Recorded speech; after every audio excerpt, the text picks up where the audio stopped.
slovak.ch, tvoj švajčiarsky sprievodca. Dnes na tému: to vo Švajčiarsku platí za rozhlas a televíziu? Prišiel vám list alebo faktúra od Serafe a vy neviete, čo to vlastne je?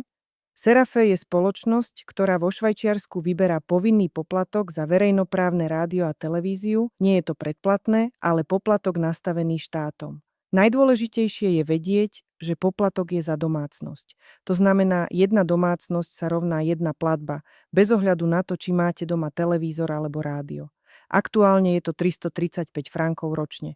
Možno ste počuli vetu: nemáme TV, tak neplatíme. Kedysi existovala výnimka, ale tá sa skončila od 1. januára 2024, takže samotné nemáme televízor dnes už väčšinou nestačí.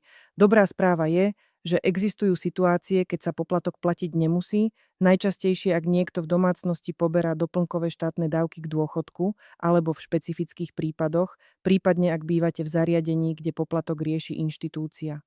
A ešte jedno upozornenie, občas chodia aj podvodné výzvy na zaplatenie, ktoré sa tvária ako Serafe. Ak vám príde e-mail alebo správa s odkazom, radšej neklikajte a overte si to priamo cez oficiálnu stránku Serafe alebo Švajčiarsky úrad pre komunikácie.